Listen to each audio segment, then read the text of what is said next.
Muito boa noite. Como estão as coisas? Como está a vida? Como estamos vendo a vida? Esse é o nosso assunto de hoje.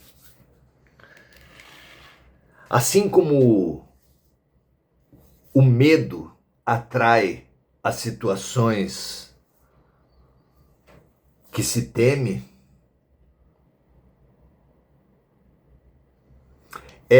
a nossa subjetividade tem um poder que ainda precisa ser descoberto por todos nós. Na pandemia nós descobrimos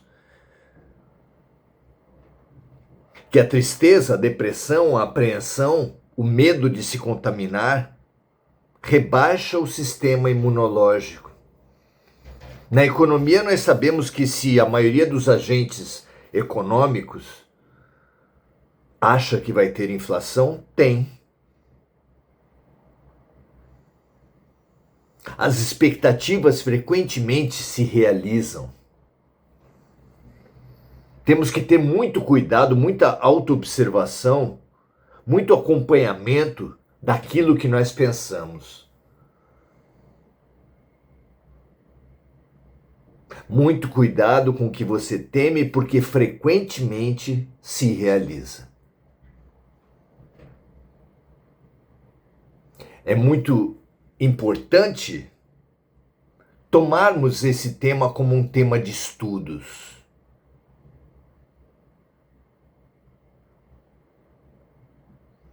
Porque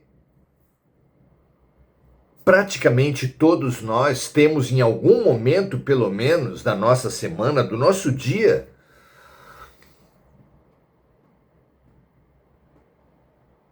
uma desesperança, um pessimismo, uma descrença na positividade de todas as coisas. Alguns têm mais do que um momento, alguns têm nessa atitude negativa, sombria, a sua atitude básica, a sua posição básica. Se é verdade que o que a gente teme frequentemente acontece, esse é um problema sério.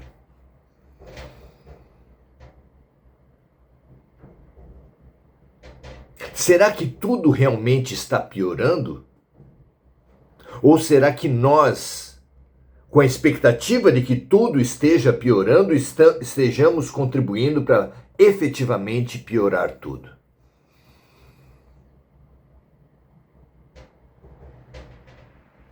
Não haja dogmas, não haja imposições nas nossas reflexões aqui, mas quem entender que o tema é pertinente, estude-se, veja a influência da subjetividade na objetividade, do dentro no fora.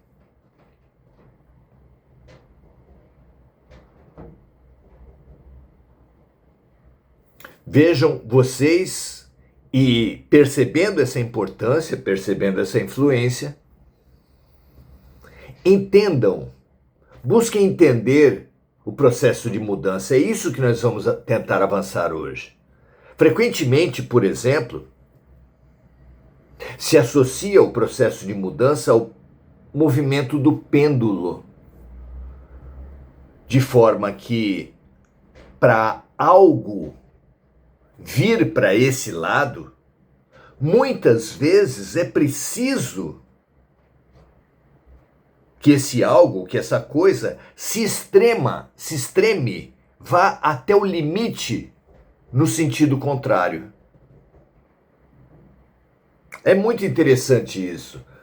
Às vezes um viciado só se reconhece viciado depois de um vexame, depois de uma overdose. Não é assim?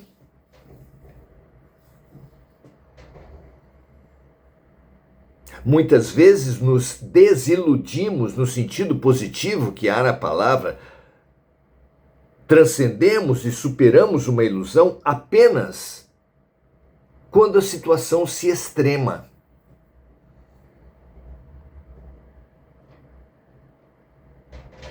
se houver algum fundo de verdade nessa proposição,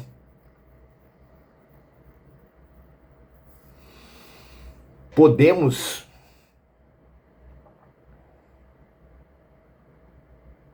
olhar as sombras, que sem dúvida nenhuma são espessas nesse momento da vida, de uma outra forma. É muito bonito e muito verdadeiro o fato de que o dia começa a amanhecer a partir do momento mais escuro da humanidade, da madrugada.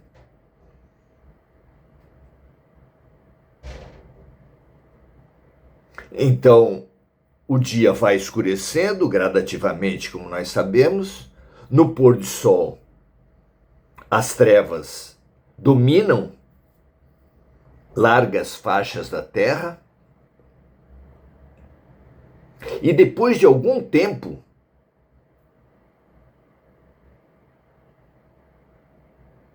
chega o ponto mais escuro da noite, porque depois do sol se ir, as trevas vão se acirrando, vão se adensando, até que chega ao ápice da noite.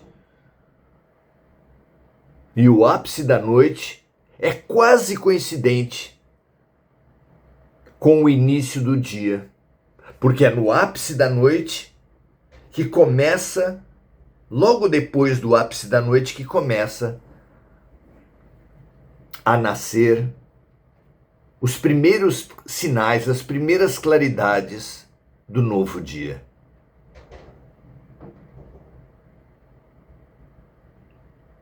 Mais uma imagem que merece um estudo, a nosso ver, de todos nós. Porque se houver verdade nesse movimento da mudança, toda a nossa visão será convidada a passar diretamente do pessimismo para o otimismo, do desespero para a esperança. Não vale um estudo? Até porque, se aquela proposição inicial com relação aos nossos medos, às nossas expectativas for verdade, quando estivermos no momento mais sombrio, é o momento que inicia a mudança, e perceber isso atrairá, nos fará promover essa mudança positiva em nós e à nossa volta. Hoje vamos fazer um mínimo estudo da mudança para estimular que façamos mais a partir de uma passagem do Evangelho de João, capítulo 5, versículo 21, que fala da ação de Deus na mudança, pela mudança. O trecho diz assim: pois, assim como o Pai ressuscita os mortos e os vivifica, assim também o Filho vivifica aqueles que quer.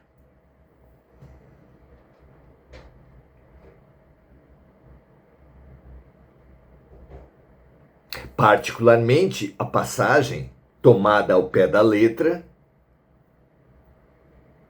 pode passar a muita gente uma sensação de arbitrariedade, que Jesus curaria, faria milagres, vivificaria, como é o termo que é usado na passagem,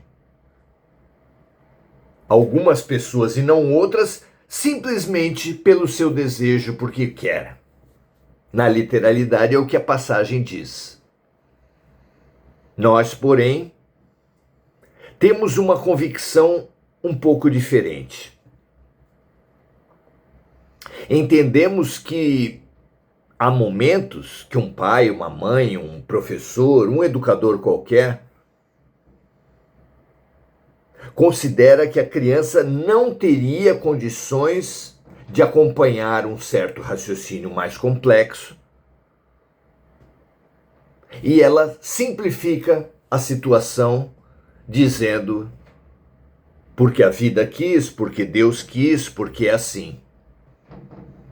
Como quem diz, você precisará ainda aprender muito, estudar muito, até poder compreender esse fenômeno. Se uma criança muito pequena perguntar a um adulto por que a maçã cai da macieira, e esse adulto souber da lei de atração dos corpos, da lei da gravidade,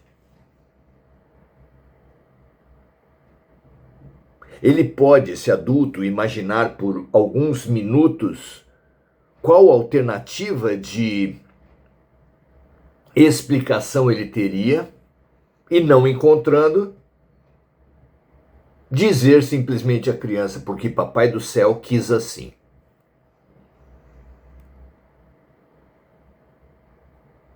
Não é verdade? Isso não acontece? Pois é. Então é isso que eu entendo quando Jesus fala que o Filho de Deus, ele mesmo, vivifica aqueles que ele quer. Porque naquele tempo, especialmente, e até hoje, se ele falasse que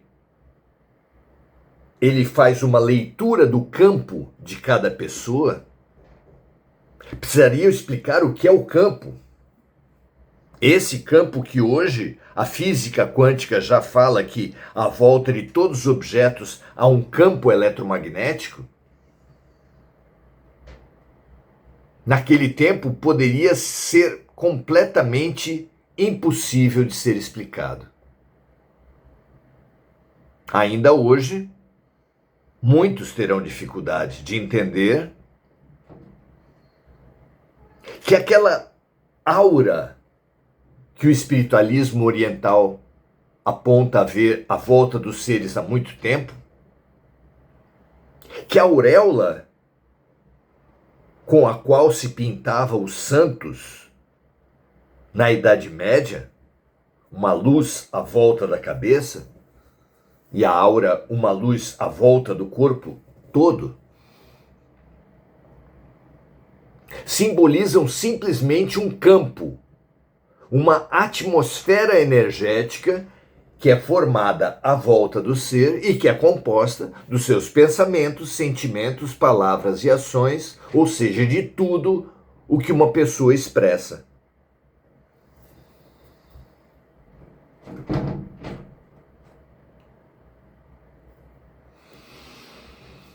Esse campo pode ser, frequentemente, é lido por paranormais, por sensitivos,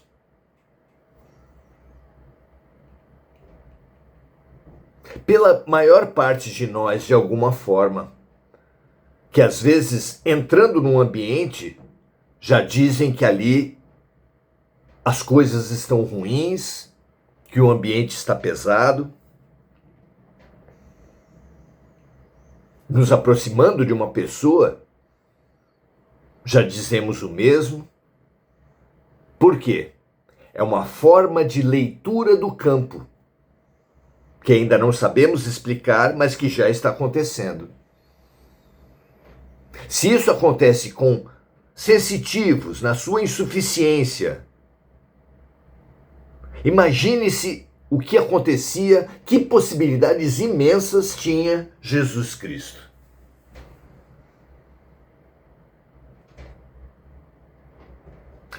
Ao olhar para uma pessoa, ao se aproximar de uma pessoa,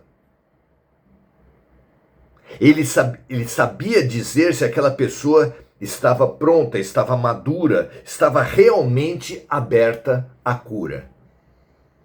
Até porque, deixou bem claro, toda cura exige que seja feita da parte do doente um processo de autocura. Era o que ele dizia quando, ao curar uma pessoa, dizia: a tua fé te salvou.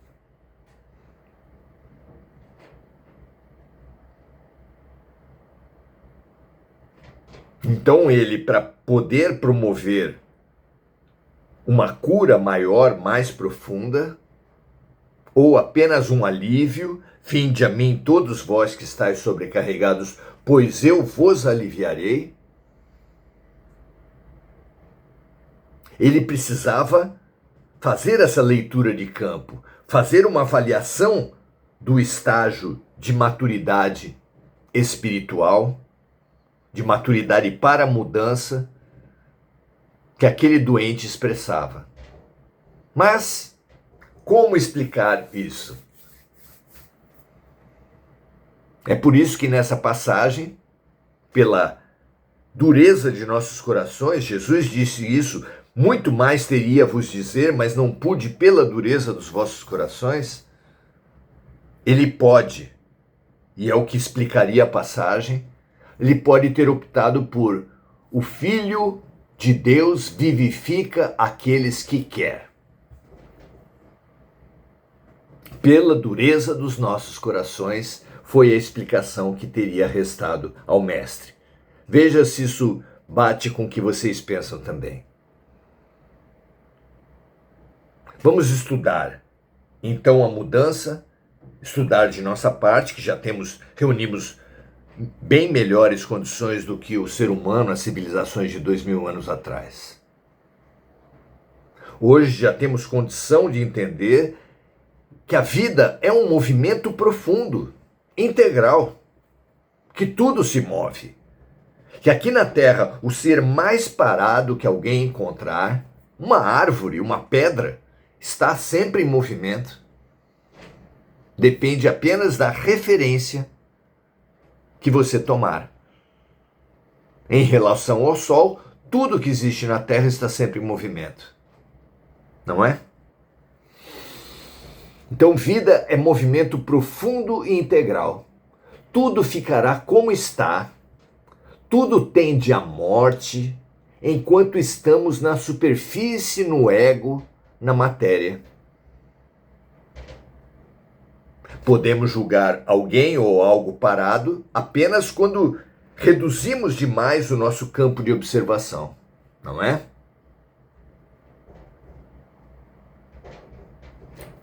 É apenas um momento, uma passagem, uma transformação. Até a morte serve à vida. Ocorre que acumulamos mais e mais do mesmo até a saturação, quando então buscamos a mudança. É aquele movimento do pêndulo que tínhamos falado anteriormente. Assim, nós viveremos a dualidade mudança-estagnação. Um rio pode ser retido por uma quantidade de uma corrente pequena de água, pode ser retida temporariamente por uma quantidade de folhas acumulada. Quando essa água acumulou um maior volume, ela empurra aquelas folhas e a corrente volta a correr. Não é assim? Acumulamos nós mais e mais do mesmo até a saturação, quando então buscamos a mudança. Assim, viveremos a dualidade mudança e estagnação, movimento, inércia, vida e morte, até que nos libertemos da superfície, do ego e da matéria. Não se trata de uma alienação, de se apartar da vida.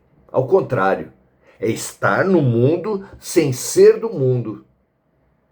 Para perceber esse movimento maior que há por trás da estagnação. É preciso ter olhos de ver. Viver a matéria para transcendê-la ao espírito. Como um psicólogo sensível, que entender o movimento, que interpretar as expressões, saberá ver mudança onde muitos veem apenas estagnação.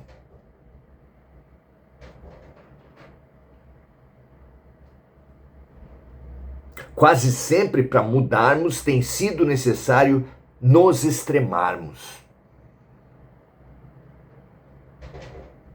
Angustiar até surtar, saturar-se até explodir. É uma quase morte. Ou então expandir-se, amar profundamente, vivenciar o infinito, o êxtase. Para tudo isso é preciso energia, para toda energia de mudança necessária é preciso um acúmulo. Como uma nuvem, uma energia elétrica se acumula nas nuvens até que precise estourar num raio. Misericordioso, o alto nos aliviará e vivificará sempre que isso nos possa impulsionar. Quando ele perceber que o acúmulo, que o peso é necessário à mudança, ele não aliviará por perceber a necessidade, não é? Justo, o alto nos curará e emancipará, mas somente quando nos autocurarmos e libertarmos. Ajuda-te e o céu te ajudará. Busque o reino dos céus e tudo mais te será acrescentado. Mudança que não começa dentro, nem propriamente se realiza fora. Será apenas superficialidade. Toda mudança, para ser efetiva, precisa ter como alicerce a mudança dentro. Por isso, os nossos preceitos, nossos princípios aqui são de conhecimento e autoconhecimento. E depois consolidação desse conhecimento e autoconhecimento na prática do bem. São proposições, minha amiga, meu amigo, para entendermos a mudança, compreendermos o movimento. Como um nadador precisa entender o movimento das águas que ele pretende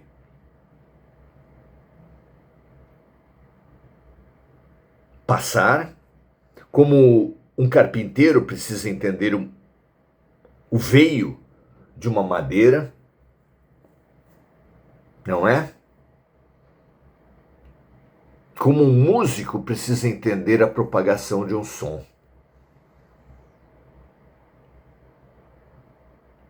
Somos seres no meio de um movimento maior. Aquele que quiser atravessar um rio caudaloso, nadando, para chegar num certo ponto, precisa observar minimamente até entender que para chegar naquele ponto em frente a ele, precisará subir ao rio dezenas de metros para assim então entrar no rio nadando e poder sofrer a ação do rio e chegar no ponto que ele quer.